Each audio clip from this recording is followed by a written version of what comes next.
am back. I'd say I'm happy to be back, but that would be a lie. Hold on. I'm happy to see you Yeah. and your beautiful faces, and I have missed you. I've missed you so much. I've missed We you. did. This is how much I've missed you. I've brought you goodies. Let's go. I have We brought got you goodies presents. We got from Greens, baby. You have You to pass got it along. presents. This is authentic Grenadian this is authentic stuff. Grenadian stuff. This is Nana's. Hold on, wait, what? Is that how you say it? Is that like a Olayo? Olayo? Not like that. Olayo? Teacher. Alio. Alio. Alio. Alio. There you go. I'm better. Olayo? Alio. Alio. I'm better. No, I'm better. Olayo? Alio. Alio. I don't know. Olayo? I don't know what to think. Where's mine? Give me. Are you real trying? Alio. Really trying. Wait, hold on. This racism. I'm going to It's racism explain. afoot. Why have I got a bin bag? It's not a bin bag. It's not I mean, a a bag. black- This is it- is an authentic Grenadian shopping bag that you Okay. get. I mean, you get a bit of... Why? The difference is this, yeah? Just calm down a minute.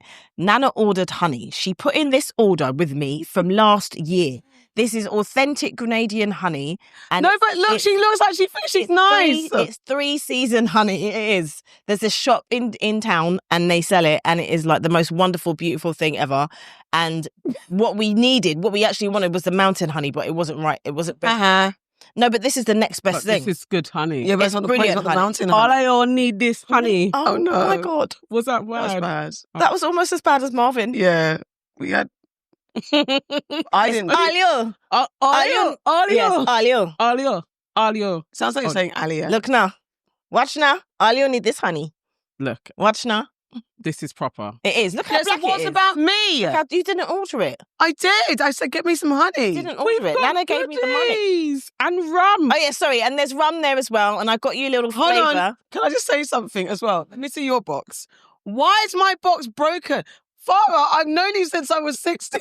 Do you know what, yeah? This has been transported all the way from Grenada. And all why you've is got to her say bag to me, all you've got to Pressure. say to me Why is is her- why does. Not thank you I did for my say thank wonderful you. present. Thank I you said for thank you my for my wonderful wonderful presents presents. and my box that is in good nick. Why is We're mine traveling. What is it? Alio? Do you know how many 6,000 miles. How many thousands of miles? Thousands. How Did you many- carry it in your lap on your head? I might as well have. You're trying to say that Grenada doesn't have planes. I had to pack that neatly in the bag with all my other stuff. Yeah. Come on now. Thank you. And there's more. appreciate There's more it. things in the bag for you. Come on, let's have a look. There should be more for me than her. We've got fun. We've got fudge. And if you know me, you know I hate fudge. So Hey, it pained ginger, me. And you've got tamarind balls. coconut Tamarind balls. and Tamarind balls. banana fudge. Yum, yum, yum, yum. Yeah, and it pained me to get that because I can't stand fudge. I So love I got it fudge. for you. Yeah. Fudge That's is like my me saying I wouldn't absolute get favourite. Ghana eggs. Tamarind balls. Thank you. Tamran, that's how we call it. Okay, can I Tamarind. just... Tamran. Tamarind balls. No. See? She went Tamarind bar. Tamrana from the island. You just did that. You It did was a a fake little bit. It accent. was given a little bit like. Like, my name is Nana. I'm from the Yeah. Caribbean. That's what you It was did. literally given a little bit of that. I went to That sounded quite Welsh. It sounded Bayesian-ish. I Yes. Denise tamarind. This is lovely. balls. Tamarind balls. I actually... Alio. Look now.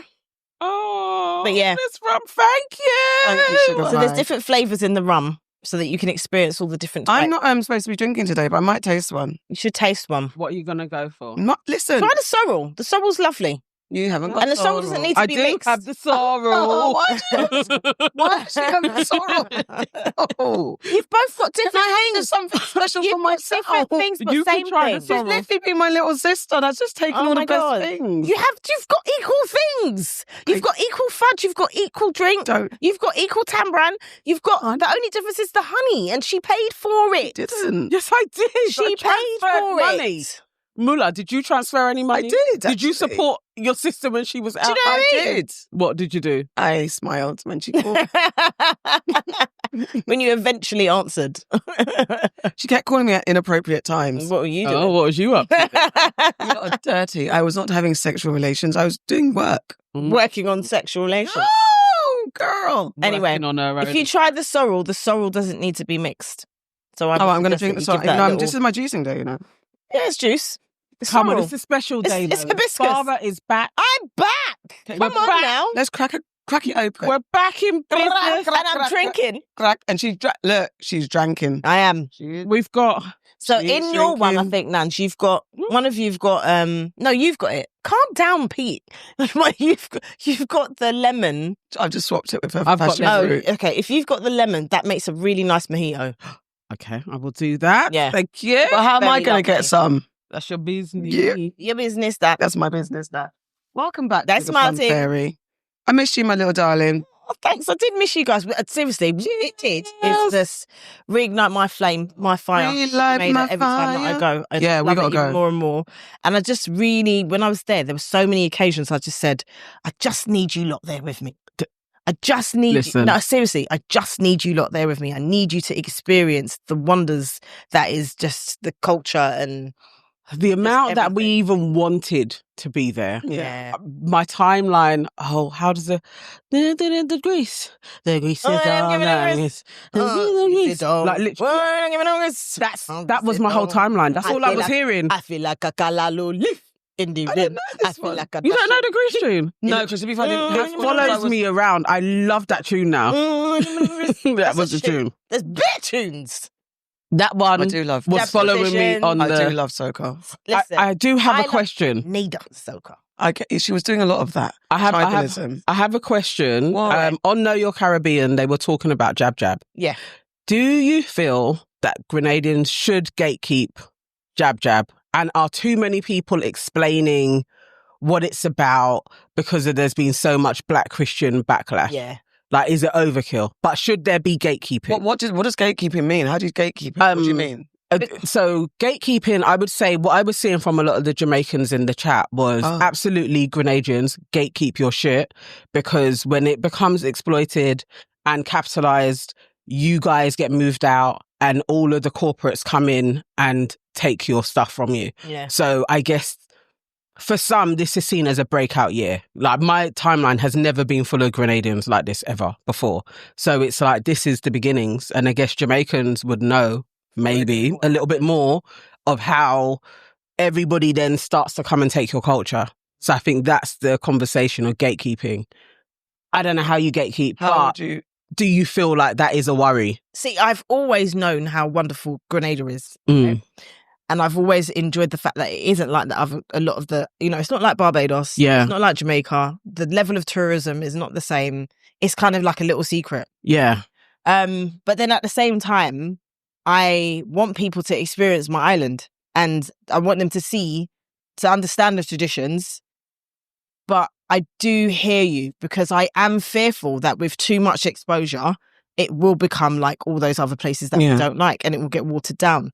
It's funny because some of my friends, Grenadian friends who lived there, they were a bit like, oh yeah, it's a bit different now. You can see how it's changing. And I was like, oh really? Like from last year even to this year, they were like, yeah, it's like it's getting a bit corporate in some places. Yeah. They said that to me.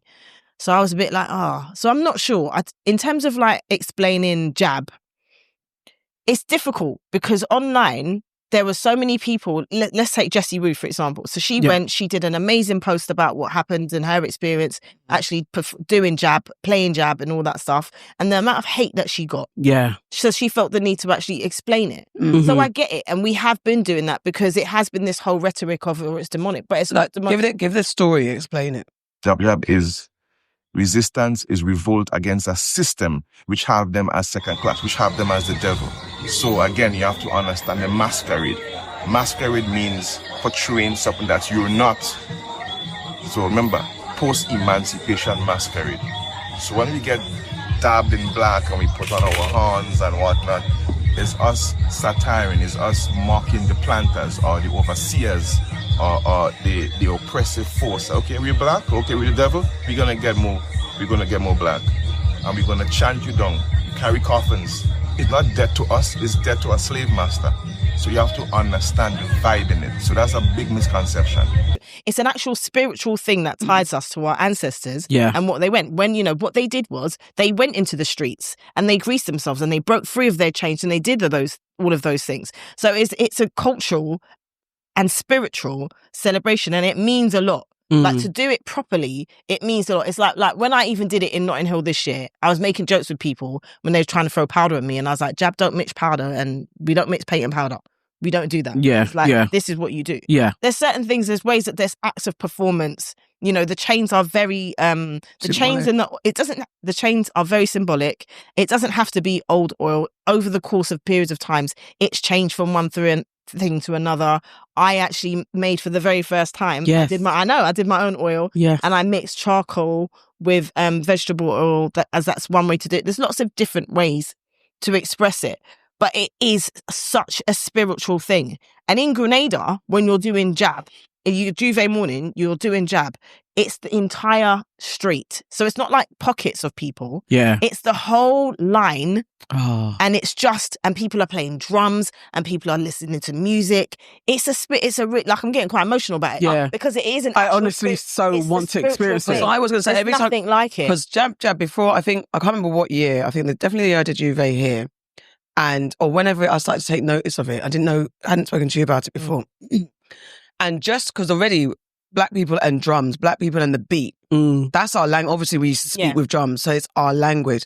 So hearing JabJab, already I just saw it and I was like, yeah, there's an affinity. Yeah. So I can't even begin to imagine, because I like the feel, I like the JabJab sounds, like the songs that come with the JabJab sounds, and it resonates deeply. When you see the people who are playing jab, like, seriously, when they will be in a line and they will have chains, they're all chained, and they'll just be like chipping down the road, like chipping. It's so spiritual, because you know that in this place and time, this is what happens. Exactly. It's not a demonic thing, and that is a Eurocentric idea. That it's demonic. They remember the reason why jab exists. It exists as an act of rebellion. Yeah. We were told that we were too black, so we're going to make ourselves blacker. We're too black for you. We're going to make ourselves blacker.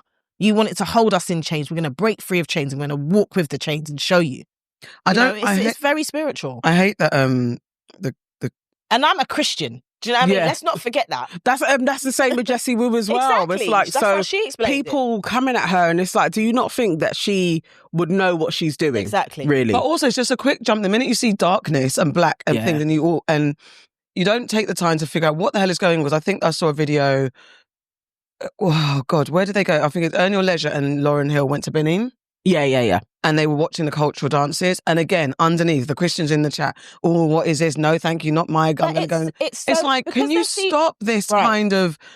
this brainwash and then demonizing what was ours? Because we are the only people, when we're talking about religion, who have been displaced from our true religions. We have been imposed upon. I'm not saying there's anything wrong with adopting a religion. And we know everyone does that. But... we are the only people that have been uprooted from what we naturally used to practice. But that's why jab is so important. Yeah. And a lot of the other traditions are so important. I've shown you shortly before, and I said this resonates, not shortly, there's another, no, it is shortly. There's something that I've shown you before that is a tradition in Grenada that when you showed me what they're doing in Ghana, I was like, that's what, the funeral. Mad. Yeah. Because it's the exact same thing. Yeah. And these are traditions that we, as when we were enslaved, were not allowed to practice. Yes. So the very fact that we've been able to hold on to it, and there are pockets of people in these countries who ensure that these traditions are passed on and ensure that the knowledge of the reason why we're doing it is passed on as well, is amazing to me. Especially at the time when in America, they're trying to erase and reset your history. Yes. And erase black people's contribution. And we've had enough of the diaspora wars in your own country that you built off your backs. Trump is trying to erase everything that you ever catered to, that you ever did and built. But in terms of the gatekeeping of the tradition, I understand it, but at the same time, I understand the need to explain it. Because it's not demonic. And I think people, and it's also not just about fetting and drinking. And no, it's like, it's more reveling. It's more than that. If you're doing it properly, you know that it's more than that. And maybe that's the aspect of I think that's the thing. I think that's the aspect of the gatekeeping, is the bringing in of influencers makes it kind of go out into the world, and you don't really know what the influencers are going to do with their platform, how they're going to explain it. So I understand a level of exploitation that can take place when you kind of commercialize culture. And I think even to be having these discussions, because even being at Carnival, honestly, at points, I was teary watching the young people go past us with their flags. I'm like, this is so beautiful to have pride in yourself. Exactly. Like to literally be like, I'm seeing a Jamaican flag here. I'm seeing Guyana go there. Like and they're young and they're literally like, we are celebrating. I love it. Beautiful. There's a moment like there were a bunch of boys and it's just like that freedom. Yes. When we take away the negatives of Carnival, the freedom that everyone's just done, and these boys were all just like moving like that with their flags and they're young boys, and that freeness, like, because also we talk about going to clubs and people don't really dance no more in some places and stuff like that. Mm-hmm. This freeness that they had and pride, exactly as you're saying, it's beautiful. But it makes you, like, that's the other thing. Soca is happy music. Yes. Yeah. It makes you want to dance. It puts a smile on your face. It does all of these things. Yeah. But, it was lovely to see. About the influencers that went out to Grenada. Shout out to Pure Grenada, because what they do is they ensure that when people are going on these press tours, that they're immersed in the culture. Yeah. Then you don't just go there and see them go into fit after fit after fit after. Yeah, they go to fits, absolutely. I was seeing food being made.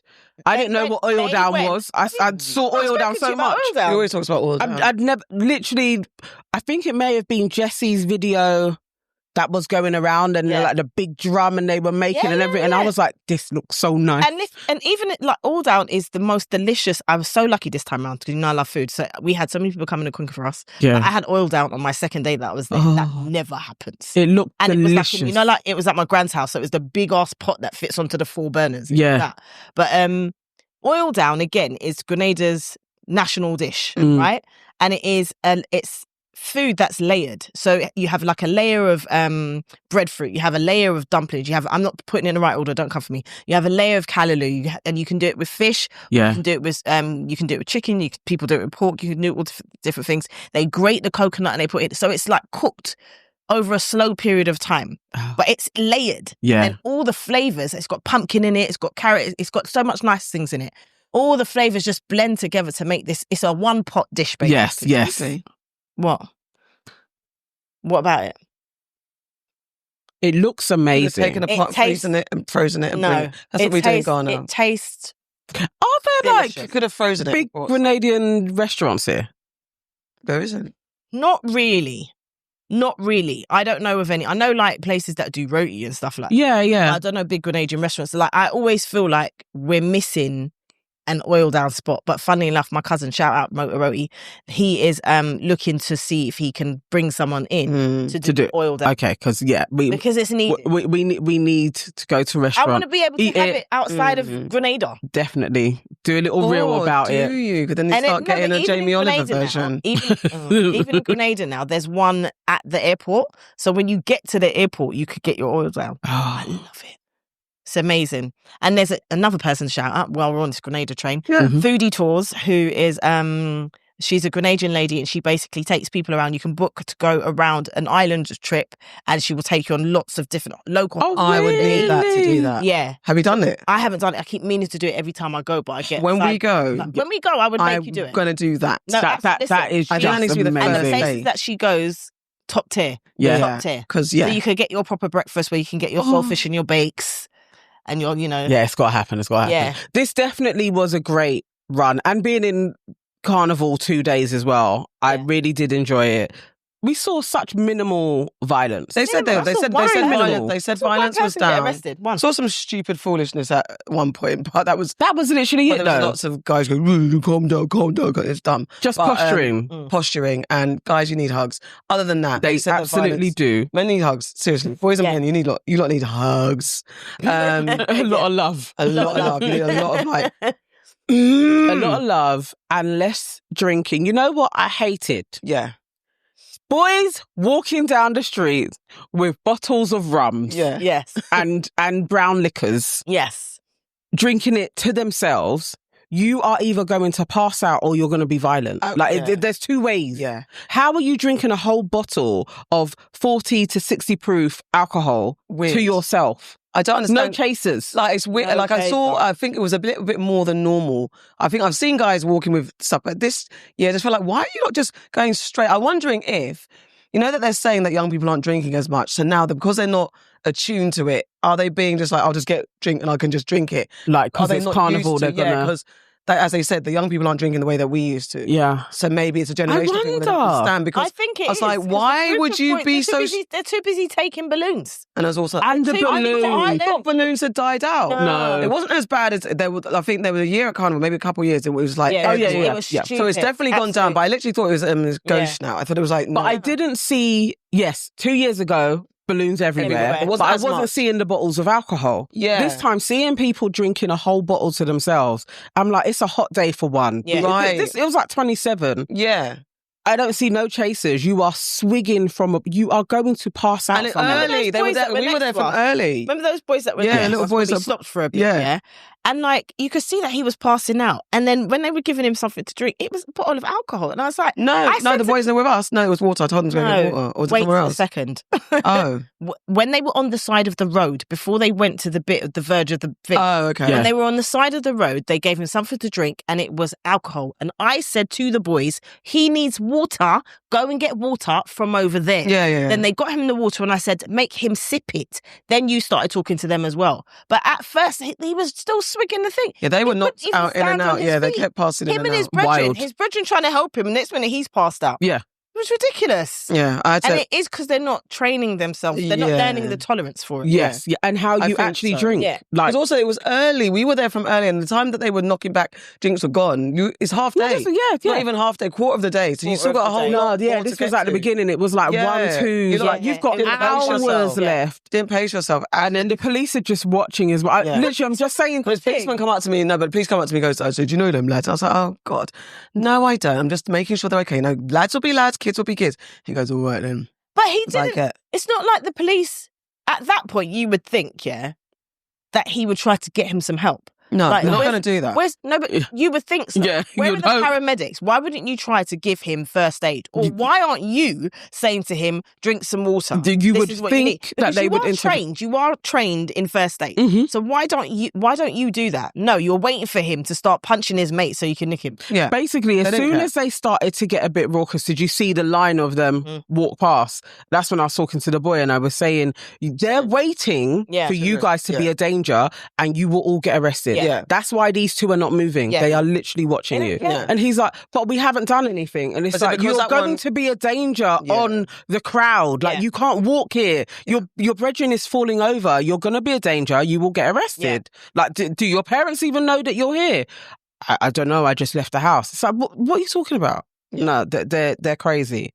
But I'm glad they were few and far between. Yeah, me too. Most of the groups of guys, although they were covering their faces a lot, which I understand why you do that. Your facial recognition. I was like, I'm on camera everywhere. They look like they were having fun. And also they said that they found 47 people that shouldn't have been in Carnival through the facial recognition. They said that there were a lot of guns that were handed in at the checkpoints. I was like, okay, did they? Yeah, I heard that. That's I heard that crime was down. Crime was down a lot. Finding guns is obviously people. Cause I did see one lad move his weapon from one side of himself to another side. Don't know who he is. Don't try and ask me. I don't know. But because there was a little bit of a scuff. They were stupid. Starting to get ready for something, but that was what was annoying. That part was annoying because they were stopping proceedings, and that is the part where it's just like, guys, it's so odd because you got your man them all around you, like, no, like, stop, and you're like, no, man, because I got. And what you got to do? What do you have to do? You have to get arrested. Like, what do you have to do, really? And you have to prove it's all posturing, it's all ego. The dance stops, and everyone's just waiting 10 minutes, 20 minutes before you lot to calm down, come out the place. I will say that was on the side roads. Yes. That was not on the Carnival. Yeah. That was, and I feel like a lot of trouble does happen in the sound system areas, and that's probably because of how they set it up. Yeah, I feel like they're too congested. If you look at Volcano, there's one way in and one way out. That one, I'm actually even surprised, is allowed. We can take that out. I think it's fair to question as a public safety, because I do feel that they are setting Carnival up to be removed. And there are certain things where it's like you're locking off areas that aren't necessarily necessary to do that, because they could have, you see how they had the fences going all the way across? You're protecting people's houses. That could have still been a through line. Why would you put a sound at the end of a way with only one way out unless they open it? Yeah. That's what I was going to get to. It's not anything on them, because they did very well to control. Yeah, and they've been there for years. And a lot of people. Volcano is always has a lot of people. It's a good vibe when you get there. This year was the first year on the Sunday that I actually even made it front to the stage. Usually it's so calm. I'm like, but it was actually went inside. It was actually quite calm. It was actually quite calm. But I think they're setting, as you said, I feel almost like sometimes they're setting them up, but because the organisers did so well in maintaining, and the performers and they did so well in managing the crowds and the crowd that went to Carnival this year. This is what I wanted to say as well. People went to Carnival with the intention of having fun and being with their people and celebrating. The majority of people went to Carnival with that intention. Yeah. So, and because they've been talking about locking it off here, there and everywhere, I think everyone went in more focused with that and understanding what because that's what I saw when they were when that was happening, and the people at Volcano were just saying calm down. It did die down. You're absolutely right. There was a section, if I was doing that event and I'm the police, there is a section that you just say you can only come out here. You are always saying you cannot, one way in, one way out. So if that's the case, make that part an exit and make the other part an entrance. Yes, it is barriered off, as you said, in a way that it still doesn't interfere with people's homes. And the thing is, they've introduced a new system to that section as well, because before, even though it was frustrating for us because we're used to just being able to show the pass that we live in the area and go to where we go to, the way they had it is their security guards were being arseholes though, and so there needs to be more communication about the new setup, because literally our friend who lives there, who always is able to go where she needs to go,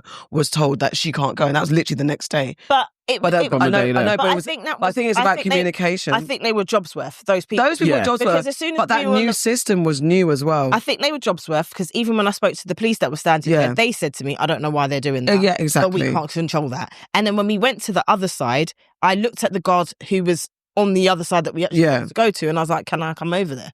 And he said, yeah, and that's when we went over there. Exactly. Because it's just one person at the front who's deciding, because he was he absolutely was being a jobs worth. Yeah, that's the thing. That was annoying. And definitely being racist, because when the Asian couple, he didn't even ask them to show anything. The guy said, I live here, and he opened the gate. Yeah, so that's what I mean. It was literally there was a lot of that. That was a problem. Yeah. But I mean, at the end of the day, they've done well to reduce the violence. That's all we care about. We care that people's kids came home. People came home. Absolutely. I haven't heard anything of anybody being stabbed. I think they said there were two, apparently. And that's a billion, and nobody died. Yeah. No one died. And again, on the scale of arrests compared to some of the other festivals, it's so much less. Yeah. I mean, it's all we need. Millions of people. Right? Because I actually saw the boy that was kicking off in that place.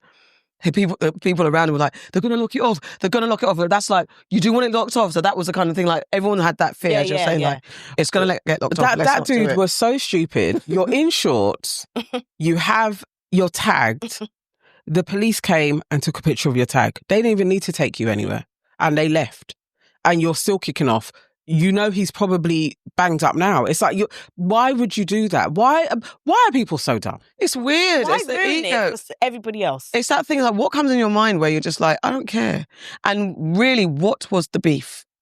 What was the beef, really? The beef was nothing, because it was resolved, wasn't it? Yeah. and everybody went about it.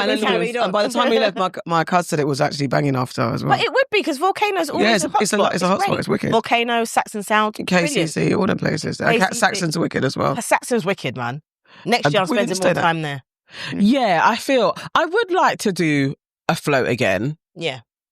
For a period of time, but then I would like to do the sounds as well. We at one point we're like, we need to go to. We need the hood. We need to go back to our people. Yeah. You can't be in the ends on this thing. You can't miss the ends, and you go like, I'm just going to be on a float. But big up Femi and Nikki for having us on the Hennessy float. That was amazing, and the mangrove float. And it was so fitting that we were on the mangrove float, because they had the mangrove 9 kind of. But even it was very fitting. Yeah, the mangrove 9. But even just for me, having grown up round there, like, the girl who I was best friends with in school, she's still part of Mangrove. It's just and everybody was so friendly. Yeah, so really friendly. nice. It was that Really was well that done. was fun. That was fun. Yeah, really. And thanks for the flasks. Yeah, thanks for the Exactly. flask, Hennessy. And I got a fan and a whistle. I got a whistle. I didn't get a fan. I got a whistle. Where's the fan from? I got a fan from your daughter. Oh. Yeah. Somebody gave her a fan when she was back on the float, and then I was like, I would like that fan, and then she gave it to me. Just leave Amma alone. She was helping her aunt out. Exactly. Yes, it was lovely. I had fun though. I enjoyed it. Haterism that you have has got to stop. It's like, why did she give away my stuff? How was it yours? I don't even think it was hers. I think she saw it and was like, oh, I'll take that and then I'll pass it on to my auntie. Nice. And we saw a lot of our pod mates during Carnival. Yes. Chucky, we saw Poet, not together, but we saw Chucky. In like totally different areas. We were in areas where I never go. Yeah. In the whole... She acted like she was in Narnia. I know. I never go up that way. There were times that she was like, which way are we going? You know me, I'm just like, let's go this way. No, I didn't realise how much I stayed around Power Square, All Saints. Like, there is just a particular part of West, and that's where I am. See, I never go up towards Kensal Rise. I never go Labatt Grove area. Okay. I'm more this side than going Power Square. Yeah, like I might dip into, like, okay, I don't like to go Paris Square too much because it's too much carnage there. So I'll dip in there and dip out very quickly. Yeah. But I don't like to go there. I will stay, like, put top of Goulburn. Yeah. I'll stay like that. Yeah, that's crazy. Trellick doesn't even see me that much anymore. We used to do Trellick's very young. Yeah, we used to, because there used to be a sound by Trellick that we used to always do. You used to go Paris back in the day, but then that's, used to kick off too much. Back in the day. That is so now crazy. Yeah, I'll so do, where like, we was, I was literally like, there's a lot that goes on around here. good Yeah, around we're there. I like down around there. there. Rampage. There's one that begins with a D, but it's all around All Saints. That is literally my whole, and this is a thing. So my friends were all at Rampage, sending me messages like, when are you guys going to get down here? I'm like, I'm at the other end of West. It's long coming down there, really. Yeah. But, on Sunday, though, me and my niece, we did everything. You went there? Like, we went everywhere.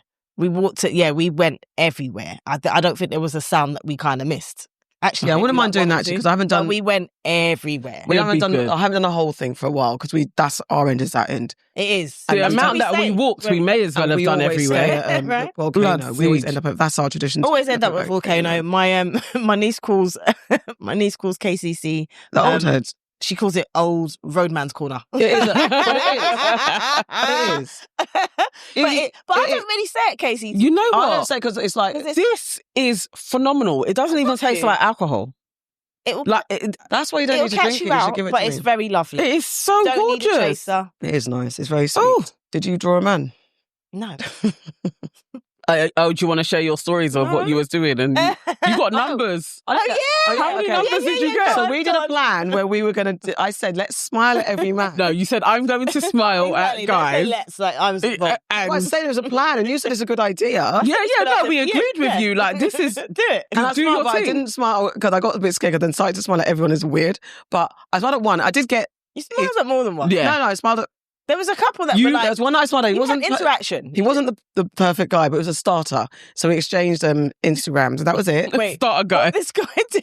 Which one? This guy did. I thought you knew this particular guy. When we was on Labatt Road. That one. Yeah, no, I didn't. I just smiled. There was a particular guy that she smiled, and I really thought she knew him. So I didn't. Because he held her hand, and he spun her around, and he looked at her bum like that. I thought that was your brethren. I thought that was your friend. Because I didn't notice you were doing the smiling thing. Like, so you said it. I didn't think you had activated yet.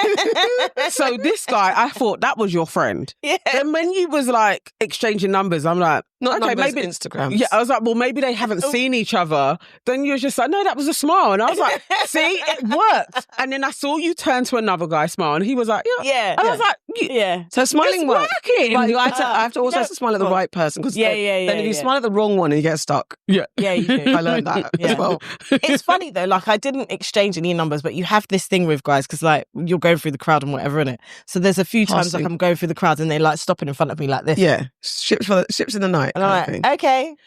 Instagrams should have been exchanged. Your aunties could never. I'm Auntie AK. AK's all. Auntie of all aunties. And I'm here with... I'm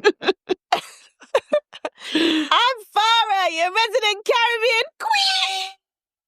I'm Nana, aka the Black Fairy, aka Dark and Lovely. And we're Bizak. Well, we were here last week, but somebody wasn't. She's Bizak. But no, we are back. We are back. Back and free. Back The and black. three of us. The trio. The Trinity three is of back. us. Ah, it's the Trinity. The I like that. Trinity. The Trinity. Yes, we're Yeah, back. man, we're back, baby. We're backity back. But my seat has been kept well. Yeah. In Big it. up to You guys everybody have that's had sat some in good the ass seat. Yeah. guests on while I've been away. Our faves collection, Audrey amongst others. Yeah. Yes. We had Marvin It was on. good. No, Marvin I was was here here for with Marvin. you. Who That else? was my last show. Oh, imagine that. He was my first show. Oh, we had Afia No, and... so we've had two Afia and Marvins. Oh, yeah, the other Marvin. We had Afia and Lydia. yes, That was it. Yeah, and then Audrey and Kelechi. Yeah. Because you were gone for such a long I know. time. I know. But it was good. We had some. Yeah, it was a good show. Great chats. Yeah, it was lovely. Had a good summer. And as of that, there's been a little bit of deviation from, because we had a man pod and we had a woman's pod. And now we're back on the enemies of progress, bruvs. Mm-hmm. Not going down in these streets, yeah? Yes. Your aunties are back to let you know whose enemies of progress is in this art. Them people be. There's a few that weren't we couldn't get to. Yeah. They were up to no good while we were really we were putting the world to rights and trying to sort out what goes on between men and women. So, we missed out a few of them. I would like to bring to the enemy table Mr. Dr. Umar Johnson. Wow. Okay. I'm thoroughly disgusted by him. It's going to stick this time, though. It's sticking. It's not I'm done with him. Okay. I need a documentary on the rise and fall of Dr. Umar Johnson. I need that to be done. On it. Yes, that needs to be done. Needs to be charted. His latest thing is he's done a whole video asking women, black women, because he doesn't deal with snow bunnies, to pay him $500 to have a meal with him. Got a new program coming out for the ladies. It's called Lunch with the Doctor. It's called Lunch with the Doctor.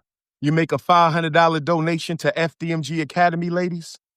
$500 donation to FDMG Academy, and you get a free lunch with Dr. Umar, restaurant of your choice in the state of Wilmington, Delaware. I said we got a new program called Lunch with Dr. Umar. Private lunch. Ladies, you got to donate $500 to the FDMG Academy, and I will take you to lunch, private lunch, any restaurant you want in the state of Delaware. It's called Lunch with the Doctor, and it costs you $500. You don't pay for the lunch, I pay for the lunch. Any restaurant in the state of Delaware. Oh, yes. Brothers, don't hate. What type of charlatan behavior is that? To sit down and have a meal with Dr. Umar, why would anybody do that? And he called himself the Prince of Pan-Africanism. Is this what people died for? Is this is disgraceful behavior? I'm not surprised, though. This is the same man that doesn't fart after his kids, right? This is the same man that got caught banging someone and was like, well, she's not my girl anyway. But aren't you telling people to marry up and do shit like that? Yeah. This is the same man who's been building a school for the last 25 years. Yes, I know. Same man that just chats shit. So why are we even surprised? Why do we believe the words that come out of his mouth? No, he has actually descended into a disgusting spiral of deprivation, because he wasn't that bad, or what he was doing in the dark wasn't in the light at that point. That it's a lot. He's just unraveled. I mean, there was always a chance it was going to happen. Like in this way, did you see it? Because I didn't see it descending into this. It was a bit dodgy, because you'd never settled down.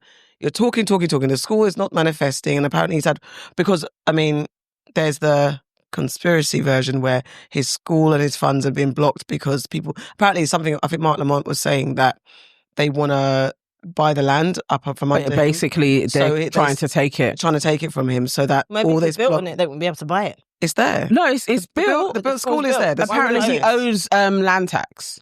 Yeah. So he owes the state land tax on this building, and if he doesn't pay that, then they can just take the whole thing. Do you know that's really, well, I don't know how it works in America, so let me not say that. But usually land tax is the cheapest of the things that you can pay. It's like minor. But then also it depends on how much is that land tax, and, and how long has he not been paying, and also what is he making or not making. Do you know how long you have to not pay land tax in order for them to be able to clap your shit? Yeah, I mean, there's all the things that allude to this has been mishandled so greatly. I just didn't think it would be that bad in our lifetime. I thought he'd have something to prove, but So even after discovering all the scunduggery he's been on. Scun. The scunduggery. That's the word she used. Yeah, I did. That's what I said. It's scummy. So scunduggery that he's been on. You still had faith in him. But it feels like it's descended into chaos in like the last year and a half. He's like he's a human unraveling, like his psyche's going. As soon as the daughter came along and exposed him, it was like, what? He has kids and he's not paying for them?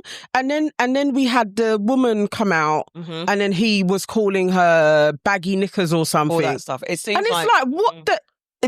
Dr. Umar, really? Like, you are literally a psychologist and you're out here doing rants about sleeping with a woman and calling her superhead. Yeah. Like, it just feels like... I'm not going to put it on a spiritual warfare, but it feels like an absolute descent into chaos once he was getting some type of credibility. And then it just... Blah, blah, blah, blah, blah, all of it spilled. That's an interesting point. The Prince point. of Pan-Africanism, please.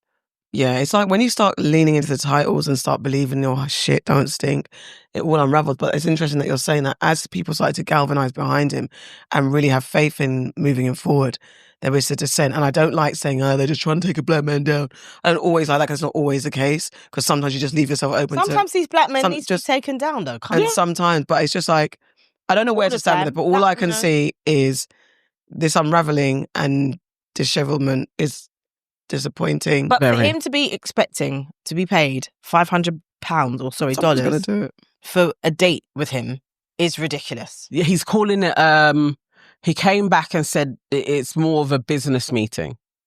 So you're going to pay, you're going to sit down and talk with him and tell him your business. You know, even when he was explaining it, I was like, that sounds even more dodgy. So you're going to tell him, the unsuccessful buessential, and you're going to talk over your business ideas. This is not lunch with Jay-Z. Yeah, and even Jay-Z said, I beg you take the money. Yeah, exactly, even he said that. Imagine out here doing videos like, pay me $500, you can have an evening with Dr. Umar. Like, who would you pay $500 to have dinner with? Nobody. Yeah, I don't think so. Who would you? I know. Who would you pay £500? Who would you pay £500? Come on, as long as I got a happy ending. That's prostitution. Yeah, exactly.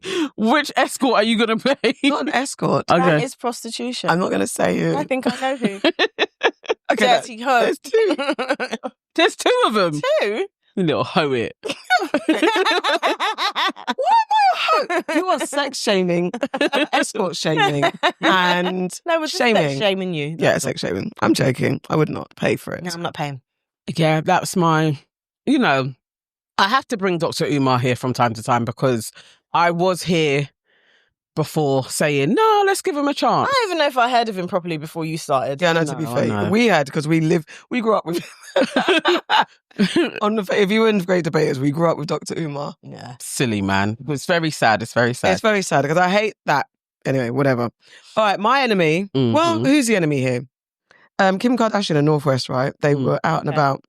A Northwest outfit has sparked internet outrage. Yeah. Because she is in like a little corset and a rah-rah skirt, a fluffy netted rah-rah skirt and big bother boots type thing. It's very K-pop. It's very grunge and goth type, you know? But she is 12. Is she 12? 12. She's the same age as our kids. Yeah, she was born the same year as our kids. So there's that. So again, it's that age-old argument, like little girls wearing bikinis, all this type of stuff. Is the internet sexualizing North and not allowing her just to be a kid? Or is she too forthright? Is she too grown for her age? Bearing in mind the family that she comes from, bearing in mind she's a multi-millionaire's child and rich people's kids have a different outlook on life and a different access to life. What is it? And also we have to talk about the fashion that's available for young people anyway. What do you think? Did you see the outfit? What did you think? Did you see the outfit? Did you look at it? I saw, you know what? I really thought that she was 15. And not just physically, like, you know, she's taller than Kim now. Yes. It's like she has boobs on her. So I really thought it was a 15-year-old. So I approached it like, okay, guys, not my daughter, but I see kids like that. I didn't think she was 12. A 12-year-old shouldn't be in a corset. Like, I just don't think that should be in your wardrobe attire, like, in any way. Her skirt, I get it. Mm-hmm. The boots even, it's like, okay, cool. But I just think the top, that's not 12. Come on. The other day she was 11. Like, she's not even a teen yet. Like, right. No, this isn't... Fresh 12. I think her birthday's in June. So she's fresh 12. So you get... So for me, as I have a daughter, I will categorically say, not on my watch. That's not happening. Like, my daughter can't even wear crop tops where you can see her belly. Like, she's wearing a crop top, know that she's got like something on that covers that portion. Yeah. You've probably seen about a centimetre, if that, of skin. And to be fair to my kid, she also doesn't like to have stuff out. When we were on holiday, she had like a little bikini thing, not bikini thing, but like a 2-piece swim costume. And we were going to the beach and I was like, so just put that dungaree dress on. And she was like, no, because you can see everything. And then she's like, I need to put something else on. I was like, it's hot. She's like, no. So I was like, all right, fine, then put on the cycling shorts underneath it then. And then she felt comfortable. She was all right. But I think I'm with you. There is a certain style. They're all into K-pop. I get it. The grunge, all of that stuff. They're very much into that. And if you look at how North has dressed previously, it kind of represents that. The corset is too much for me. There are some things that you have to be like, that at your age is not appropriate. Yes. It's a bit too grown for you. That's it. And I remember even with Blue Ivy, they were talking about how she was dressing to an award show once, but I felt she had like a it wasn't a corset, it was like a sweetheart. That's it. It was like a sweetheart. Okay. But it wasn't just that with short skirt. That was her whole evening gown. Like, gown. And she's gone to an awards do. It's and different. sometimes, and she is 13. She is like a year older than North, but at the same time, you can see what is appropriate and what isn't appropriate. And I think that with Blue Ivy, they dress her appropriately. Yeah, if that makes sense. Yes. And North has been up to this point. It was only this one outfit where I felt like that's a little bit too much. Yeah, I didn't know. I don't know. Because she didn't look sexualized in it, but I get it's just a boobs were up there and it's a corset, so it's an idea of what a corset represents and how it's always quite sexy. Also what it does to your body. And also, I mean, it's like a one night thing, so also not all of them are the ones where you just drawn in. Because you can just get a corset. I mean, I doubt hers wasn't. I mean, yeah. Sure, she probably got a Jean Gaultier one. Yeah. Handed down from Madonna's back wardrobe. Take it out of her mum's wardrobe. Yeah, probably. He takes from Kanye and Kim. I think it's interesting because I don't know. Yeah, 12. 12 is 12. You're not wearing a corset. You're not wearing grown people's clothes. But I don't know about the internet. I mean, it is the internet. What am I saying? That's the only thing. It's like, don't impose, because it's like you are sexualizing her and imposing your thoughts onto her, because it's, again, really... Kids should be able to wear what they want, but yes, you're not going to have them out in lingerie. I don't think the corset was that bad. I actually don't think it was that bad. I don't think she looked that bad, and I get the whole outfit of it all. And if she's got breasts, she's got breasts. So I don't know. I don't know if I feel like that particular outfit was out of order. I get the outfit. I'm not sure, but I think because she's 12, you didn't need to wear it. But then there's also this freedom that you have when you're in that space, the bubble that you're in, where you're protected, you've got security. Pictures aside, going out onto the world, I, as a mother, maybe Kim's either deluded enough or just thinking, well, I know Rick and Bob, the security guards, no one ain't getting near my child. Yeah. And she's going to go where we're going, wherever she's with me, and she can wear this outfit. I know maybe she thought it's a little bit risky, but it's okay because you're with me. So it could be that mother kind of... It could be that. Like, you know what I mean? Like, but I do think that... and that's me sticking up for Kim. It's difficult because as your children, and this is boys and girls, but more so for girls, I would say, because I'm going through this shit myself. Like, my daughter's getting a little, shape. Mm-hmm. So I want her to feel comfortable enough within her body, because I think it's important to be body positive and comfortable within your body. But I equally want to make sure that she doesn't feel uncomfortable by other people's gaze. Yeah, which is a difficult space to be in, because like you said, she should be able to wear whatever the fuck she wants to wear. But at the same time, I want to make sure that she's protected, because she is a child. Yeah, I don't want people to look at her like she isn't a child. There's already precisely of black children. That's it. Already out there. So if I know that as a parent, I have to try and protect her. Mm-hmm. But also, and that's exactly the thing of me even thinking that North is 15 from her exposure, and we have enough evidence to see a celebrity's child. It doesn't always bode well when they are on this trajectory. Like, you've put her out here, and she may have wanted it too, but you've put her out here quite a lot in lots of different eras of her appearance, but she's still only just 12. She is a child. And what she was wearing is not, you can't find that in the children's section. And I think sometimes, and this is the thing, it just draws on me that she is a little black girl.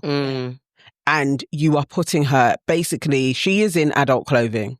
And at this point in time, people are buying her stuff. So you have some control on what she should be looking like. And I just feel like this shows a lack of control. And yes, Kim has security and everything else, but then you have, when they're older and they're coming out and they're being like, yeah, I just felt like I had too much freedom, because you still need boundaries. You still need discipline. You still need to be parented. And it feels like she is kind of left to North's whims. In what she wants to be in without knowing about the world. I feel like that more in general. I've not been a fan, and again, not speaking ill of a little girl, but I've not really engaged in North's kid behaviour, because I feel like North is that kid at a party that does stuff and they're like, yeah, look at me. And you're like, can you just go upstairs? The adults are talking. I feel like she's presented to us in that way. And I think it's very weird when people are giving her thousands of likes and like, oh my God, she does this. She just went like this. And oh my God, it's amazing. That stuff, and having her on camera constantly, whether it's through the show or through then allowing her internet access at a very early age, that's where I found more than this particular outfit. I wanted to take a few steps back to how much access she has and exposure she has had as a young girl. That's where I'm a bit. She's very young, but and also she's had too much freedom in that respect. With Kanye and all of his foibles, he also was like, I don't want my daughter out here like this. Like that. And it feels like at all iterations, his wills as another parent has been ignored. Yeah. She has a TikTok. He was like, I don't want her to have a TikTok to be out here. And it's just, I don't know. I mean, time will tell. And I wish her all of the sanity in the world, because that world that she's in is a bit crazy. Because also, I hope she's okay. Because also, I actually is wondering, what is Kim's mindset as a parent after what she's been through? Because she was adultified from young. Was she? Do you not think? No, she was already an adult when she came out. All that stuff happened. Or sexualized from, and how old was she? 20 something? Yeah, she was in her 20s. No, but no, not 12. I'm saying young. She was in her 20s. Yeah, I'm saying from when the sex tape came out, and the story is that Mum capitalized on that and ushered her in. That's the story. That's young. I'm not saying like she's adultified. No, but you're still like that's still adultifying her. Maybe not the same way as a kid, like, but it's still a kind of exploitation of a young person. It's exploitation of a young person. It's not adultification. I wouldn't say that. Because I think when they were all teenagers, we didn't actually know who the Kardashians were. Well, also their dad was. Yeah, until, and even if you think of like the whole OJ time, they were just popular kids. Yeah. Like, so they didn't have this rollout like their kids are having as well. And North especially, it's not all of them, but North especially has had a different type of a rollout. And I don't know, I just side-eye it all. Not even for just it being Kim. Like, if this was Blue Ivy with the same type of rollout, I would be like, what's going on in Beyonce's mind? Like, why are you doing this? Especially having Willow's story out there, Jade, and them saying the exposure was crazy, because then you don't have no normality. So I think that's the part and I would like to understand Kim's mindset. Where are you? Are you healed from?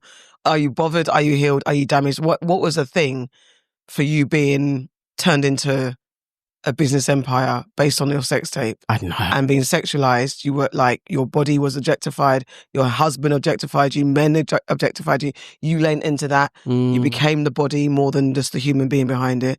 All of that. How have you manifested that into being a mother today? Would we ever have that story? I feel like Kylie is probably more honest than Kim is. I don't know if Kim would tell the truth. Even if she knows the truth, who knows? I don't think she would. Yeah. I definitely, no, I think that's a lot of I don't think you're ever going to hear that from Kim. And I don't, I think the other sisters, you would more hear that. And, and Courtney and Chloe, you'd probably hear something like that from them. Yeah. You wouldn't hear that from Kim. She's, but that's always the going thing. to be within this. She's Chris's daughter, like properly. But that's the part. It's like, so what is happening with North? Time will tell, as they say. Many of the things that she's willing to put a stop at, though, isn't it? Anything that Kanye wants. Yeah. Absolutely not. Exactly. Absolutely not. But what I'm doing is I'm right. being a mother. Yes. I am here today. Right. I have returned. And now I've returned, I am back. You know who's in the bin? Who? Fucking the influencers that the Israeli government Oh my gosh. paid for. They basically did a paid trip with a bunch of influencers to go to Gaza and stand in front of all of the food that they said is there and to rebuke the fact that there is any starvation. If I were Israel, I wouldn't even provide matching socks to Gaza. But here's all the aid that y'all claim doesn't exist. Now walk with me. I'm here in Gaza, and all I see is food, water, and opportunity. But instead of Hamas distributing the ramen noodles, they're eating it all, and that's why their leaders are on Ozempic. The United Nations brings the food here to look like they're actually doing something productive, but they never finish the job, just like your ex. Now this food is sitting here collecting flies, but y'all want to blame Israel. Then you have Egypt, who built the wall of Donald Trump's dreams, keeping the Palestinians here, but y'all don't say anything to them. Why don't you call on any of the nations of Islam to distribute the food to Palestinians? Mind you, there is petroleum right there. Energy. Gaza got the energy. Gaza got the terrorists wasting all their energy. So a bunch of influencers, I can't remember how many of them. I want to say about 6 different influencers from all over the world. One of them was a black man. Yeah, I know. so pissed at him. Which made me sick to my core. Yeah, so annoying. Yeah. He was like, there's no famine here. Look at all this food. It's Hamas. Basically, just they've paid them to go there and speak to all of their followers and just spout all this propaganda to make out like there's no problems, there's no issues, it's all made up. The footage that we're seeing is false and, no one's starving. And if there's no food getting through, it's because Hamas are eating, or what did the black guy say? He said Hamas are eating all the ramen noodles. Yeah. That's what he said. How could he say that? He said that with chest. I mean, I was saying that, how? And he's like, it's great here. We've not had any, experiences. That's what they've been paid to say. But, I'm just incensed because Israel still won't allow foreign press to go to Gaza. And don't get me wrong, I also think that's an excuse by the Western media as well. Yeah, it is. We can't have any foreign, we can't have our own press. Then how do you think people like Al Jazeera are doing it? They are paying local people who are professional journalists to report their stories. Yeah. This happens all over the world. This is what people always do. You don't necessarily have to have someone from London go into the space. But at the same time, I understand the principle of being allowed to do that. Yes. And you should be allowed to do that. That on the one hand, they're saying that it's too dangerous for journalists, professional war correspondents, to go into this place and actually do reporting of their own independently. Yet for all, they can pay for a bunch of fucking influencers to go to this country and to stand in front of this food, which they're saying, oh, it's going over to there. There's no famine. What the fuck do you know? Did you actually go into Gaza properly? Did you go to Khan Yunis? Did you go to any of these spaces? But they're not even journalists. They're not even, this is what they're influencers. They don't know. And the influencers who don't know fuck all. And did you go to the West Bank, yeah? Do you even know what's going on? Okay, on the one side, you're saying no food's getting into Gaza. No bombs are being up. It's all Hamas. It's all Hamas. It's Hamas. It's Hamas. What's happening in the West Bank? Yeah. What is happening in the West Bank? They don't know. Hamas has got nothing to do with the West Bank. They bombed a hospital live on television. That was the craziest. Did the influencers see that shit? They bombed a staircase that they knew the journalists stay at so that they can get Wi-Fi to send their reports, right? They bombed it. They didn't bomb it once. They bombed it. And then when the healthcare workers came to help the people that had been bombed and killed to recover the dead bodies, they bombed it again on live television. Then Netanyahu comes out and says, oh, it's a tragedy. 2 minutes later, they come out and say, oh, there was a Hamas camera. Have you heard that? Yeah. They're saying there was a Hamas camera. So this is the reason why they bombed these innocent people, civilians, during a fucking live broadcast. Yeah, the influences that can be brought like that is so wild. They do that. And it's so like mind-boggling that aren't you embarrassed? Like, aren't you ashamed? Don't you feel weird? Like, how much money is enough to go to a war-torn, decimated place, stand in front of pallets of food? And the irony that there's all this food here. Yes, it's here. Is it there where it's supposed to be? That was all I was thinking. You're standing in front of food in pallets upon pallets. What? Not one to say, like, it wasn't even like saying it's empty. What are you talking about? It's been delivered. There's pallets and rows. That hasn't gone anywhere. And you're not standing there doing like you're doing some fucking wild, like Mr. Beast in the jungle type thing. You know what I actually was thinking? At first, I saw one and I was like, this looks so AI. Yeah. Because you can do the AI influencer talk. It felt like such a script that was given, even this is how you're going to hold the camera as you're doing it. And then I went and looked at the influencers' pages and was like, no, these are legitimate people that have been out here on the internet for quite a few years. Yeah. And you went and you did this. Like, you sold off your whole reputation to do these pieces. Yeah. These but then you think of wars in the past, and there has always been various different propaganda campaigns. Of course, they are going to use influence. I just didn't think that they would pick people from different nationalities, and a black man at that would be able to stand there and really spout shit and use black colloquial language to convey this to people, like, actually it's Hamas that are stealing stuff and it's all lies and there's no famine. This is all a lie. I was literally like, what, where are we? Who's going to believe it? Because only a child would believe it. How can adult... Like, obviously there are going to be the few dumb people. Like, what do you think this is going to achieve? You know what? It's not... There's millions, if not billions of people that still believe that nothing is going on. That's what throws my mind. There are people in their comments literally like, this is what I've been saying. Like, my mind actually boggles that there isn't a unanimous, this is crazy, but you will still, in every comment section, find lots of people, and they're not all bots.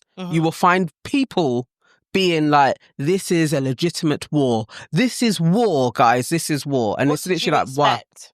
You know what, actually, I did share it on my stories because I was like, this needs to be shared more, is the hundreds of thousands of people in Israel that have been protesting. They've been protesting. And I was like, see, we're not seeing this. We're not seeing this. Isn't actually even getting out. But the sheer scale of the protest, like, I was like 500,000 that protest. Yeah, that protest. and I was like, okay, these are numbers that are coming from Israel. Yeah.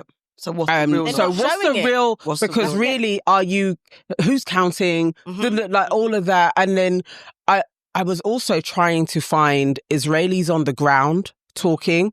That is so hard to find within it's really hard to find people actually talking about. So there has to be levels of suppression that is going on. And I do feel, if I was an Israeli, truly, like, not in my name, this would be so infuriating. Just as a Jewish person, like, you are making us unsafe at this moment in time. That's why every time there is a march for Palestine, you see Jewish people come out in their droves. Yeah. Because they are saying, when we said enough is enough again, that we didn't say not again for us. They are saying not again. They were saying, please do not mix up Zionism with Judaism. It's not the same thing. Yeah. One is a religion, one is a political ideology. It's not the same fucking thing. And we're not seeing it because they don't want us to. We don't see as well all the people who refuse to sign up for the IDF. You have to do it as an Israeli. It's like law. Yeah. You have to do it. There are hundreds of people that are like, I'm not doing that. And they're going to jail.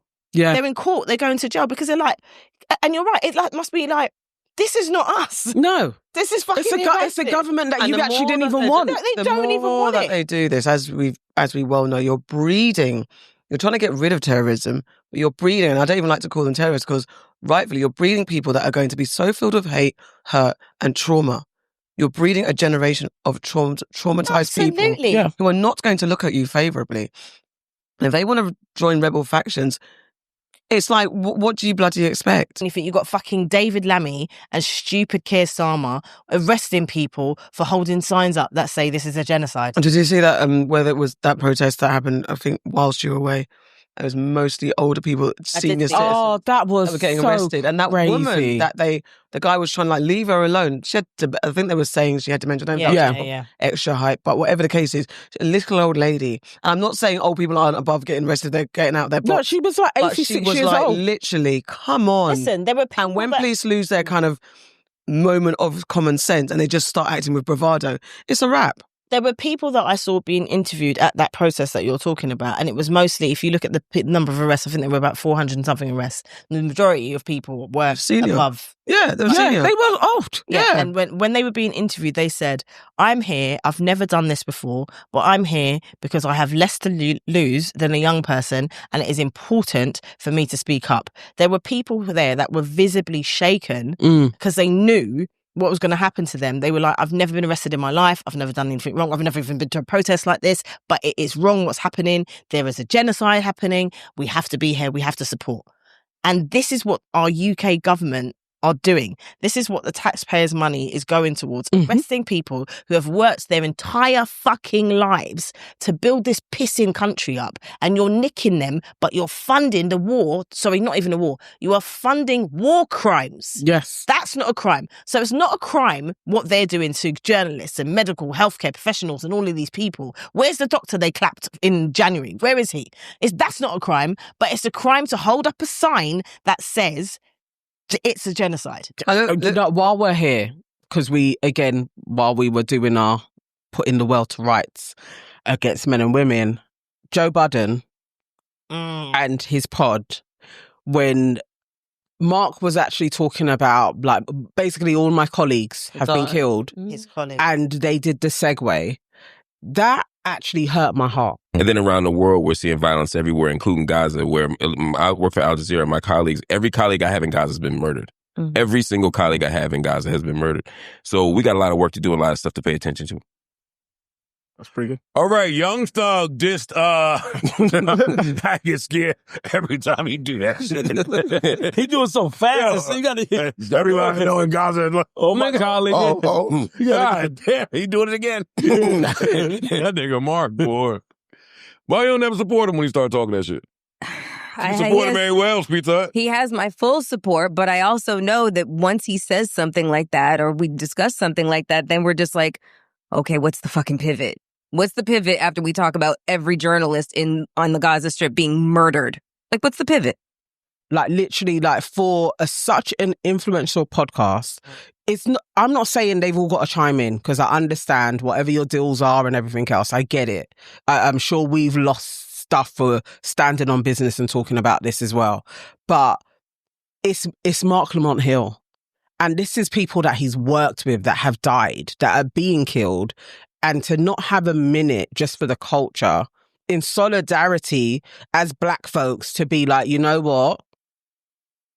Sorry, bro, that this is happening to you. Sorry that this has taken place. Just for him to just be able to talk properly about his grief and what is taking place. I really am pissed off that pod didn't allow that to happen. Joe has come back on one of the latest episodes and apologised. He's taken a moment to say he has emphatically apologised, because I was just like, whoa, this is too much. And again, as you said, like, understanding deals and stuff like that, but come on, your colleague is saying this. He came back and he apologised because my behaviour was disgusting. I'm willing to learn. I'm going to do better. And they spent a moment on it, and Mark was like, yeah. And he wasn't, as they say, kicking his back in. He was just like, that moment wasn't great. Joe did put his hand up and say, I'm sorry, and I'm going to figure it out. Do you know what? I don't give a shit. Well, I'm just saying what happened. Okay. I'm glad that he's come and he's apologised. Great. But he's done that because of the backlash he was getting. Yeah, absolutely. Had he not received any backlash, I guarantee you he wouldn't have been saying fuck all. He wouldn't have said shit. Because I think in this space, we're podders. Okay, we're no Joe Budden. I'm not even going to say that we are. But we're colleagues, we're podders. We're in this space together. You cannot come and tell me that someone that you have worked with, who you have spent time with, who you've been close with, has not even just one person, all of the people have died, have been murdered. And I'm just going to be like, yeah, let's move on. Oh my God, did you hear that tune? Young Thug, I'm not going to do that. No, of course not. You just need to show empathy. And all it needed, I understand if you didn't want to talk about the situation, all it needed was for you to say to your friend and your colleague, I'm so sorry that you've gone through this and that you've experienced that. And our heart is with you and our thoughts are with you and the families that have suffered. That is it. That's it. And then if at that point you want to say, maybe we should lighten the mood a little bit. That's it. Just then perfect, fine. That's what I didn't, it was a wild thing to watch. Yeah. Like I said. As somebody that watches it as well. I was like, what the hell? I do think, though, because Mark isn't afraid to, and this is us speaking on people we don't know, Mark isn't afraid to pull anyone up. Or they're all not afraid to pull each other up when they do wrong. So I wouldn't necessarily stand on and say that Joe wouldn't have put up regardless of backlash. If Mark had said that wasn't cool. But he I'm saying behind because it was literally the next episode released. So that's why the only thing I will say is that if Mark had brought it to him and said that wasn't cool. But let's think about it this way. I'm just saying that you've just told me everyone that you work with on something has died. No, I get it. Right? You told I'm not I'm just saying. I'm just talking it out. You've just told me that, right? And my response has been like, oh, have you heard that young fucker? No, exactly. You're going to be so shocked because you thought better of me that you might even be like, rah, I can't even believe that just happened. No, exactly. And be taken aback. Even you as big Aquia, like, no, I get it. Yeah. You can debate and say stuff. Even you might be like, shit, I can't believe that just happened. And not feel comfortable enough to say something. No, I'm just saying, that's what I was just saying. Mark is not, I wouldn't say pussy, that's got nothing to do with that. No, he's not. I'm going to say Mark would say, like, they do put each other up. That's all I'm saying. So just on that bit, I don't think that if Mark said, Joe, what you did was fuckery, we got to address it, it would have happened regardless of backlash. Or he would have done it as a content over everything anyway, because he'll do that shit. Yeah. But my thing is, that's all I'm saying. It wasn't cool. It was terrible. There are some things that are beyond content. Yeah, of course, exactly. You know? Yeah, I think that for a lot of people, it's not even like everybody has to speak on everything, but I feel at some points when it comes to your door, to hide away from it, like when we were all learning about Germany, and you're like, how did this happen? How did they kill 6 million? That's how. Yeah, people. It's because when it comes to your door and it's over there, loads of people are silent about it. And it isn't to say now I'm seeing more things of the absolute resistance against Nazi Germany that was going on, but it is like the winner does tell the story. Even if you're being punished as the winner, you still get to tell the story of how it goes. And I'm at this point, we have all the media in the world, as they say. This is the most publicized genocide ever. To be there with the evidence that is out there. I don't want my kids' grandkids to search through the archives and not be able to see me saying this is fuckery. Absolutely. Yeah, I don't want them to be questioning how could my relative not say. Absolutely not. Yeah, no, you've got to, it's a lesson learned. I mean, like I said, he said, I'm going to try and figure out how to talk about these things, because there's also the conversation about entertainment media. There's people that are not well placed to talk about certain things because they fuck it up. And what you said about how Joe could have handled it, absolutely. Mark even said, like, I prefer to talk about Palestine, to be fair, on his night show and Al Jazeera, where other platforms, because that's where there's more time to chop it up, rather than a place where this is light entertainment, we do silly things and all that stuff, but it doesn't excuse the minimizing of that situation. Just to say every platform, it's got to have the understanding of something. I get it. That's it. But what I will say is this, right? We are getting to a point where we have to speak on it. We've said in this place many times, if we see this happening in Palestine and don't say anything, what's next? Who's next? Because this is all of us. They're already fucking things up in Africa. There's genocide going on in Africa, which also is as a direct result of the things that are happening over in Gaza. It's a result. It's all fucking linked.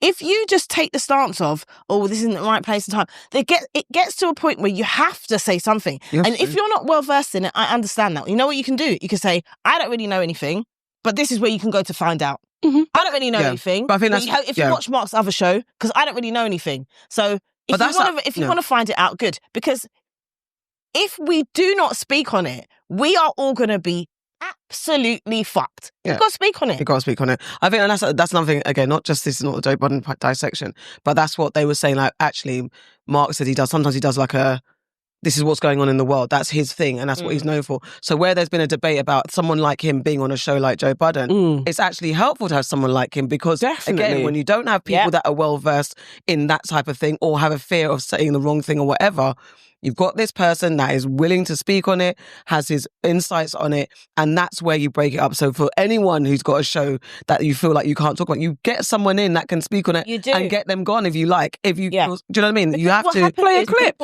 Yes, because people are in their bubbles. Even if you look at the algorithms and stuff, we see things because that's where we're at. Right? Yeah.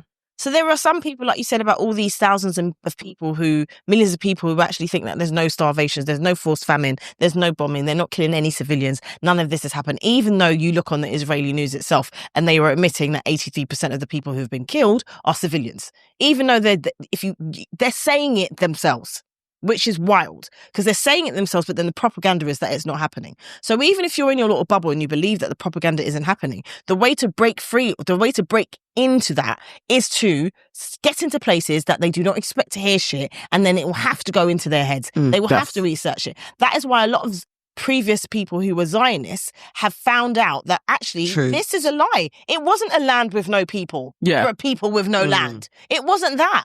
Yeah. There was even the guy who, the founder of Ben and Jerry, he said until 20 years ago, he wasn't aware that there were actually people living there. He said he found things out and he went and did his research. You have to break into the bubble of these people. There are people out there who think that it was okay to have slaves.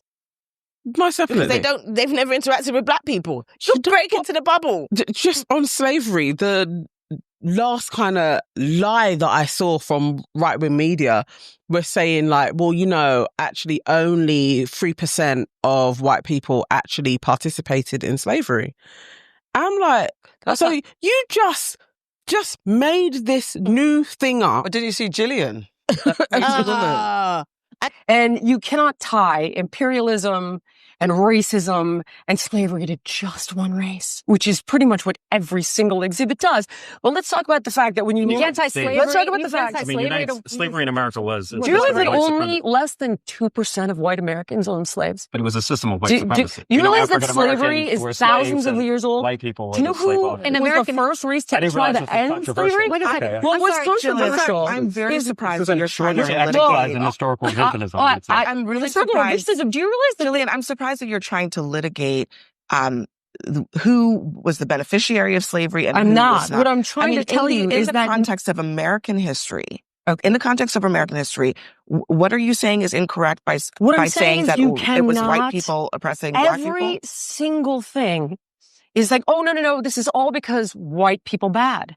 And that's just not the truth. She's got a black kid, so she's in the fucking bin. Yeah, she's a I meant to say that. She is an enemy. Yes. She has a black child. Yes. Yeah. What's her name? Gillian Michaels? Yeah, whatever the fuck. Bitch. She has a black child, and she was like, basically, slavery wasn't that bad, and why are we teaching people about slavery? And why is it all white people?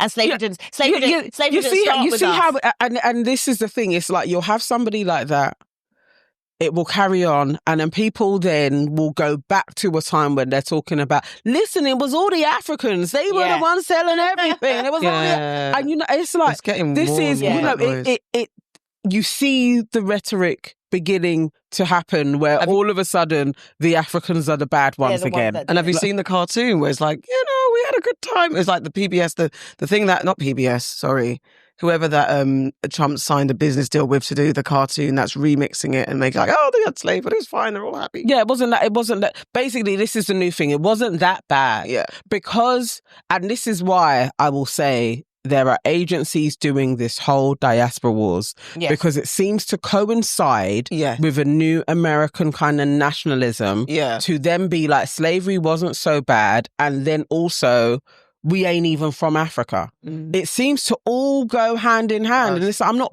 buying this shit. But even this, people need to be very, very, very careful.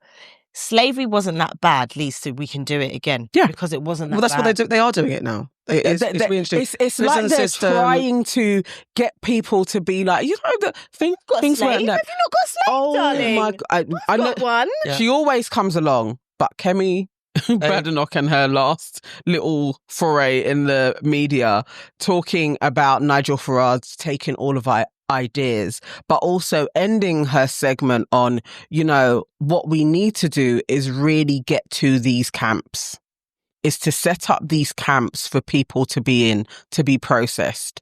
And it's like, that sent chills down me that she was even using the word camp, for one, that we need to set up these camps. America doing the same. We need to set up these camps. We're going to be placing people in different parts of the world to be processed. That just sounds like slavery to me. And the Holocaust. Like, what are you doing? Putting people in places? Like, this is crazy. Understanding this. You think you ain't going to be a slave? I mean, you're going to be a slave. You're going to cannot stand that. It's every week. Can you hear me? When the fucking shit happens, you will be the first person that they clap because they will not trust you because you've gone against your own. Yeah. That's what's going to happen to that bitch. Ain't that the truth? This is slightly lighter. This is how you pivot. All right, Vicky Patterson. This is not my portion. It's not my people. They're not my people. I don't claim them. But when I'm scrolling, as a person of colour, I don't want to be disturbed because I'm disturbed every damn day. So I don't need things invading my eyeballs because I'm already stressed enough. So Vicky fucking Patterson, you do not need to upset my eyeballs with your bullshit. She's a strictly come dancing contestant, 37-year-old woman who has shocked viewers by sharing a video of her dog. Can't help it. Yeah, I met you once. You are gammy. I know, I'm so sorry. Seriously, I do that too. And it makes him happy. Don't crack me up. And the thing is, it's more than just like, like we used to seeing a little bit of dog fake people letting the dogs lick their face and just doing them, like that. I thought was the most. I think that is gross anyway. When they allow, I know they say dog tongue isn't where I wouldn't know anyway. It's cold, and you lick your bums, and you lick, and you sniff, you do everything. I'm not having it. Yeah, it's long. The dog was inside her mouth. And she opened her mouth wide, and it wasn't just for a quick second. Oh, mistake. It was like, she might as well have been French. That's bestiality, my love. That's just bestiality. Like it was. And her brethren was with her. Was her friend Erkan or something like that. I think it's her partner, possibly. I don't know. Someone that she was with in the video was like, that's disgusting. And then she went, I do it too. I do it too. You rotter, stinker, tramp, dirty, filthy. I won't say the rest, but I don't want it. It's disgusting. There's no need. This unhealthy relationship you people have with the dog is wild to me. I know man's best friend, woman's best friend. I get it, and I do. I love a little pet. Oh, you're so cute. I only like little dogs. I don't mind. Dogs are cute, whatever the case. But you cannot lick me though. Your inside of the dog is an animal. Inside your... What is that? But surely you're going to get... There's germs that a dog's body can process that a human body can't process, that you would now be like lips in. Oh, God. Did she then kiss her baby? Of course she did. And her man. It's all... The levels of disgusting. Like, I can't bear it. I don't even like when dogs lick your hands. Yeah, I don't like that. I wash my hands all the time. Yeah. I don't really like animals keep like your that. flipping tongue in your mouth. I like to look at them and maybe stroke, but I don't. Your tongue can't touch me. Like, it's gross. But not mouth to mouth. That is bestiality. It's beyond. It's It bestiality. was in her mouth. Like, I saw it on Elaine the Page, whatever her name is, that girl. Elaine the Payne. Elaine the Page. Yes, I love her. Elaine the Page. Pain. Elaine the Payne. I'm an auntie. Elaine the Payne. I saw it on her page, and she was just busting up and saying, what's going on? But I couldn't even watch all of her video because when I saw I didn't know it was Vicky Patterson. I just saw the mouth. I don't know who that is. Who is she? I just saw the dog mouth. Ain't she like a reality TV Vicky Patterson was on the original Geordie Shore. That's it. That's where she became famous. Yeah, I know her. Right, and then she did a bunch of other things. So she's cleaned her act up. And don't know that woman. I think she does documentaries and things like that. So she's like come a long way, and I thought that she was better than this. The dog's mouth was over her mouth. No, it's gross. Over her mouth. Folks, you need to stop this shit. You need to stop it. So, whilst we're talking about animals, do you know who else is in the bin? The man who's gone to jail for selling pet food as human food. So basically, two men actually have been jailed after plotting to sell meat destined for pet food or disposal as human food. Are these black people? So, I don't know. Officials discovered meat that was disgustingly filthy, they said. It was Walworth. Of course it was South London. So on Walworth Road. Oh, no. Did you not hear? You know people have shopped in this place. Of course they have. Walworth Road. But that's where the aunties go. Did you not hear as well, whilst we're on this selling things as something else, did you not hear about the Chinese shop that was selling dog meat? Yes. And that's why, As food. Chicken. You know what? The week before that came out on News and Nonsense, I said to AK, you've definitely eaten dog meat before. Just Honor came to me. I was saying I'm not going to go and initially, but I believe because we've you was like, I'm not going to just go and eat a dog, and I'm like, I'm telling you. But no, I understand that because you've eaten dog meat. Yeah, you've eaten dog meat. We don't know before. what meat we've and eaten. then this story came out about they found dog meat that was labelled goat, and I'm like, you know what? We don't even know what we're doing. Don't know. So he's selling pet. They were selling pet food. Yes. Look, basically, they were sentenced to 42 months. That's not long enough. They've banned from being company directors for 6 years. I don't think that's enough. None of this is long enough. The thing about pet food, as you were just saying about animals having a different kind of like setup in their system to humans, there's a reason why it's pet food. It's like the scraps, not scraps, but you know what I mean? It's the rotten offal, it's the rotten part. Yeah. It's not the same thing. And they were ready to sell this to humans. They were selling it. You know what? This is what and it's people like they were ready to sell it. It was a Somerset company supplying to Azar Irshad, who operated in South London, Walworth Road. So the white man in Somerset was selling it to the Asian. It's not even like you can see them. Beef burgers and lamb testicles intended only for pet food were found. Folks have been eating that. Sorry, South Londoners. Keep on telling you guys, you need to leave. It's not a good area to live in. It's just like we can say that as we don't have a South Londoner to back it. Yeah. But yeah, man. All right. That's why you can't eat meat, you know, really. To be fair. This story, these guys, okay, you know I love a cult.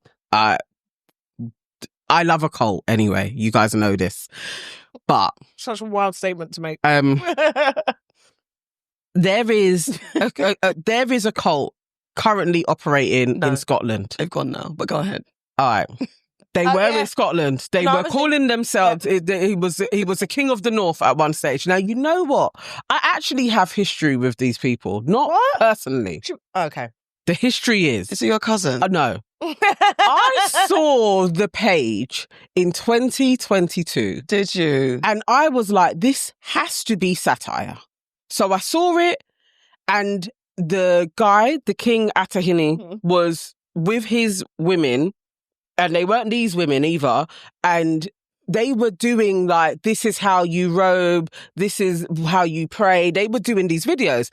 I'm like, surely this is satire. He's there, like, you know, he rolls his eyes. Yeah. So what you do is... I'm like, but this isn't funny. So I stopped watching the page. I was like, you're supposed to make me laugh at cults, but it wasn't making me laugh. Forward now to some American woman has joined them, and it's like come back into the fray because she's missing in America. Exactly, from Texas. And then they found her in the woods, in the forest in Scotland, a part of this man's harem, talking about, I'm the Queen's maiden. KUBALA. Ilizwe. KUBALA. Ilizwe. KUBALA. Ilizwe. Ziona is here. Many people around the world are coming for the Feast of the Tabernacles, Nandi. Yes, my lord. Many people from all the four corners of the earth are coming back to their borders to observe the first Feast of the Tabernacles after 400 years. The very first to be held in KUBALA. Very well. I am Asnat of Atahene, the handmaiden of Queen Nandi, and the bondwoman of King Atahene of the North. Today, on this holy Sabbath, I just want to give you a bit of an inside scoop on the secret of being a handmaid in KUBALA.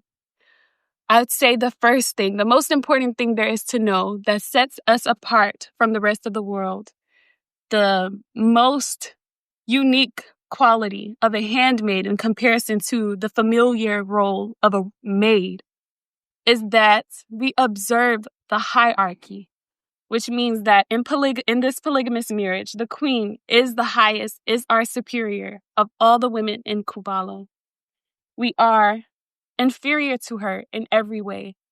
Immediately when you hear that, you could never imagine yourself uttering these words that I've said, but I'm not being abused. I am happy and in love with my life because this is my portion. This is who I was created to be. Yehovah will never give you more than you can bear, and he always requires much from those who he's given much to. So as I said, this is my portion. For over 400 years, Asnat. Mm-hmm. The chosen ones have been in captivity. Yeah. These chosen ones are the people who were in Great Britain 400 years ago, Nandi. Yes, my lord. And now they are returning back to the kingdom of KUBALA. And some people, the enemies, those who took the land from our forefathers, think in their minds that they are able to stop this prophecy. Yes. I think that's why they've arrested us so many times now. Out here saying, I'm a cult leader. I am going to start up a new African empire, and we came from Scotland.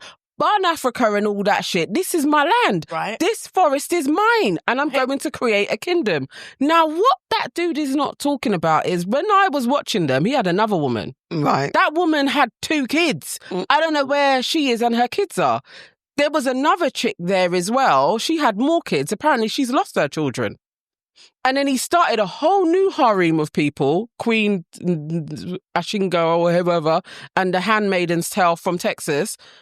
They're there, supposedly creating a nation in Scotland. You know in Scotland? Why would you go to Scotland and you're wearing robes? It's cold up there. It's fucking freezing. But do you know why they're in the... Actually, it was quite warm when I went to Edinburgh. But do you know why they're in the bin for me? Because there's a bunch of Americans that only just discovered that there's black people in Scotland. And then the next day, this is why I think it's a setup. The next day in the press, they're talking about, there's this African tribe, little known African tribe, and it's in Scotland. I mean, it's 3 of them. It's the next day. It's like they've been going for 3 years. The next day it's on the news. Why is it on the news and everywhere the next day? Yeah, it was very weird the way it just popped out. Someone did something because they were like, you want blacks in Scotland? I'll give you blacks in Scotland. It was a weirdo. There's a guy with his 2 women all over the place. And where did Miss Texas find herself all the way in Scotland? How did you get there? I think and what's going on them from online. From what I can tell, he seems to get them from online and speak to them. I don't know how this man does it, what powers he possesses, where you would even listen to him talk and take him serious. He is such a charlatan. KUBALA, Iliswe. KUBALA, Iliswe. KUBALA, Iliswe. Siona. If all nations shall come and bow before the kingdom of KUBALA. All kings of the earth shall come and bow before us. Speak, my lord. All children of the earth shall come and crawl before the kingdom of KUBALA. Speak, my king. For the lives come from KUBALA. The creator of the heavens and the earth has established his kingdom. Yes. No one will be able to destroy KUBALA. Speak, my king. Nations shall bring gifts to the queen. Nations shall bring their gold and silver before us to establish the kingdom of the Creator in the Scottish Highlands. Yes, what land is the biblical land? Bala. Yeah. How have you managed to get women to really leave their whole lives and fund your life and have they bath in the stream? They eat berries. They have no money. Like, how did you do it? In the forest. Tell us how you're doing it. I need to know. How long? How many years was it? They haven't even built houses. They're in tents. They're in the tent. They're in regular schmegular tents. But he does have a semi-throne, and they've made him like a little crown.